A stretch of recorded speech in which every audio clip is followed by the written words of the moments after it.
First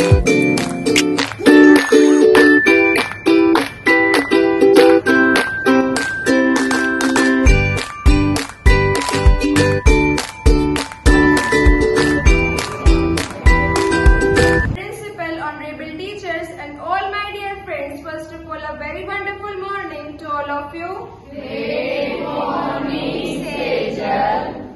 My name is Sejal and I am a proud student of MANDI Dynamic in Sunrise Public School. And today I am here to tell you diversity in living organisms. So, every day we see a variety of plants and animals around us. There are millions of species of animals and half million plant species described and several more to be discovered. Yet, living organisms vary in their form, structure and mode of life cycle. This diversity in living organisms is often referred to as biodiversity. So, animals living in different environments such as land, water, deserts, grasslands, icelands, etc. All these organisms consist of something called cells. Cells are the building blocks of life and one of the most important characteristics of living organism. They are specifically assigned for particular functions. A group of such cells forms a tissue. Diversity in living organisms can be seen everywhere on the earth, and even we can experience diversity everywhere on the earth. The warm and humid regions of Earth have great diversity and are often known as the region of mega biodiversity. Every organism has a unique DNA setup. We often differ from among human beings in the way we look and different attributes contributing to it, such as our height and complexity of our body design.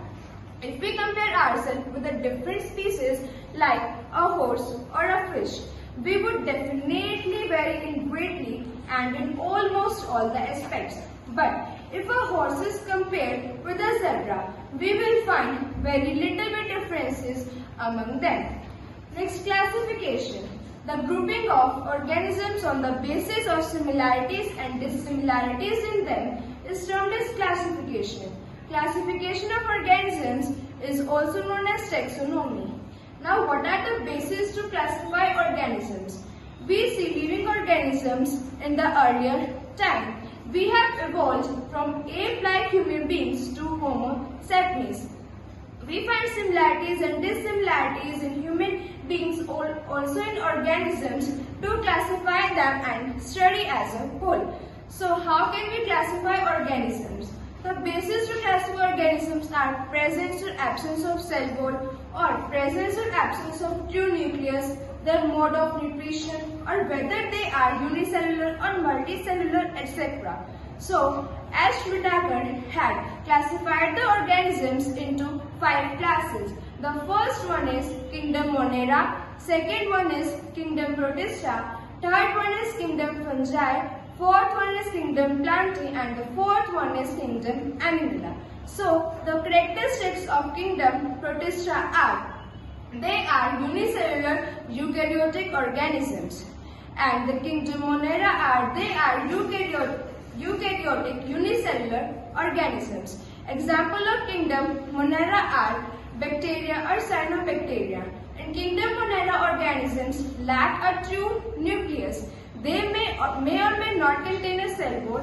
They may be autotrophic or heterotrophic. Next is kingdom Protista. The organisms of kingdom Protista are unicellular and eukaryotic. For example, amoeba. The third one is kingdom Fungi. Kingdom Fungi exhibit a saprophytic mode of nutrition. They live in close association with each other. For example, yeast. Next one is kingdom Plantae. They are autotrophic and prepare their own food by the means of photosynthesis. Their cell wall is made up of cellulose. Next one is kingdom Animalia. They are heterotrophic, that is, they cannot prepare their own food and depend on others to take their foods. This is all about my topic. Thank you. Have a nice day.